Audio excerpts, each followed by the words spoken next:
morning, everybody. It is Saturday, October 16th, and it is the first hoodie day of the season. Yay! It is 45 degrees outside this morning, so we are having our first official fall-like day. We had a cold front come through yesterday afternoon after those storms passed by, and it is officially feeling like fall. I know it's the opening day of what they officially call black powder season in the Game and Fish book, but muzzleloader season is today, so I'm sure that some of my friends are out there deer hunting this morning, and it definitely now feels like deer hunting weather. You know, we hunt not for trophies around here, we hunt to put food in the freezer. It's an economical way for people to have access to meat. Especially with the pandemic, when meat prices went up, hunting is an economical way for people to have meat because a lot of the people that I know dress them themselves. So it's a very inexpensive way to feed your family. We also have a program here called Hunters Feeding the Hungry, where the group that I used to hunt with, I don't really hunt much anymore, but the group I used to hunt with, we all made sure we donated at least, you know, a quarter or so of the deer we got to Hunters Feeding the Hungry. It used to be that you could take a deer down and just say, I want to donate this entire deer, and they would pay for the processing cost. Now I think it's you donate a portion of the processed meat. I don't remember, because I think now, because we have chronic wasting disease here, they want to test the meat before they donate it. So not all the counties in Arkansas have chronic wasting disease, but the county that I live in does. So everything in our zone has, or can be, you don't have to have it tested, but I do. Because prions are not something you mess around with. So anyway, if you want to know more about that, there's a great podcast called This Podcast Will Kill You, and it's really well done. It's the science in it's really good and really understandable, and they talked about mad cow disease one time, which is essentially the same type of disease as chronic wasting disease. So don't mess around with that. Anyway, I am headed to the grocery store and the feed store, and then I have a chat today with Antonia. And I have to find a project that is social enough to work on while I'm chatting with her, because I frogged that sweater, and the other fiber project I have going on is the fox paws, and that is not social knitting really. And I have Muffin the Puffin, but Muffin is at the point now where I've got to pay attention to the pattern, so I need to find something to work on. I may cast on a pair of socks. That would be good social knitting. So anyway, headed to the feed store. Well, I just got off a really nice visit with Antonia. We try to get together, you know, every month or so, try to get together and visit for a couple or 3 hours. And I always enjoy talking with her about all sorts of things. Oh, hello, Cammie. While I was on with her, I needed some social knitting, and I didn't want to work on my project that I'm using for work. So I decided to start the Hedge Witch by Wolf and Fawn Knits. This has been out for 2 or 3 years. I think about 3 years, or 4 years. It came out in 2017. So I decided to start this. It's a nice worsted weight shawl, and it's pretty good for social knitting. It's in a bag that Maria gave me for Christmas this past year. Last year's theme was canning and preserving, so that was very sweet of her. It's a nice big bag. I'm knitting it with some wool of the Andes. So my main color is this brown that Vanessa gave me. It's called, I think it's called Reindeer Heather, I think is the name of the colorway. Yeah, Reindeer Heather. And then this is some leftover mineral heather that I had from my flax. I may be a little bit short on this, but oh well. The way it looks, when you look at how it knits up, the contrast does this section and then the stripe.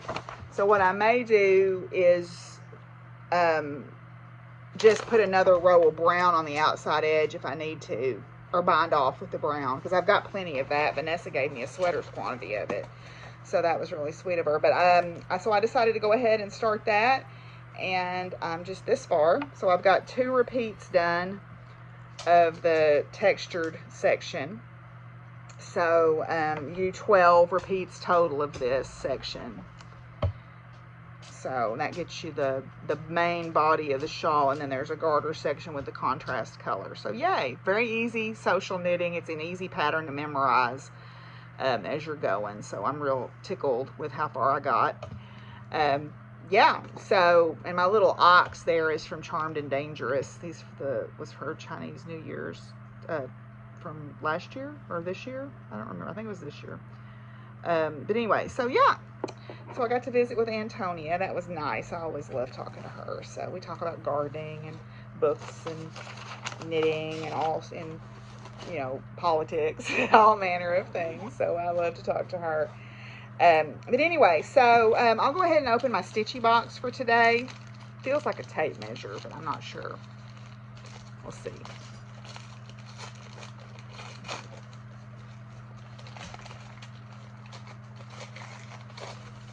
No, it's definitely not a tape measure.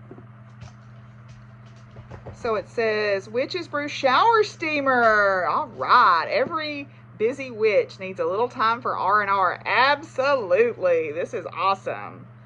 Cool. Nice. I will definitely put that to work. So I'm going to make some lunch, and I thought what I might do is show you guys some stuff that I've pulled out to kit up before we end for today, and maybe talk about some sewing plans. So in the meantime, Baxter is very relaxed, and Willie is in his hammock. We got some chilled out animals around here today, so that's good. Okay, so I bagged up a few things here that I showed you the patterns for. This is an April 9 Designs bag, and this is the Equinox Shawl by Cassandra Zardi. I'm going to make, or an Equinox scarf. I'm going to make the full scarf, and I went stash diving today. So what I'm going to use is going to be for the main color, which is the white in this picture. I'm going to use this Chicken Coops Dye Works one-of-a-kind colorway. And then for what's the black here, I'm going to use this baby camel yarn that Mary sent me. And I think that'll make a nice, beautiful, interesting colorway. Okay, this is another April 9 design bags. I love Charlotte's bags. They're some of my favorite ones out there. So I had showed you this the other day. This is the Cumulus Towel by Knitting Expat. And Vanessa has knit this, so I called her and talked to her a little bit about it. I've got these two colorways from Nerd Girl Yarns, and I think those will be perfect together. This is made with a mini set, but I think that this yarn will work, except it's held double, so I'm going to have to wind this off in 2 balls, and this off in 2 balls, and so I can kind of match the colors up, so I can get the nice color variation in it, I think. So I'll wind those later tonight. Okay, then this is Look at My Holes by James Watts. And I'm going to make this mesh sweater out of this madder dyed yarn that I got from Maria from Ninja Chickens. I've got 3 skeins of this. So I'll wind, excuse me, Simon, I'll wind this for that. Another thing I kitted up is this pattern, If Wishes Were Horses. And this is a Filet Crochet. This is yarn that I got from a Magpie Knits. Agatha, she dyed it specially for me. I got 3 skeins of it. It's in this bag by Magic Junie Sews, who was my swap partner for the bag exchange a couple of years ago. So, yeah, I'm going to kit that up as well. Some other things I pulled out to look at. This is some yarn I bought at a craft and festival over in Paris a couple of years ago. This is mostly alpaca, and it's DK weight. So I think I'm going to find one of CJ Brady's shawls and crochet a shawl out of this. Then I've also got this really beautiful skein that I got from Long Night Moon Dye Works, my friend Carrie.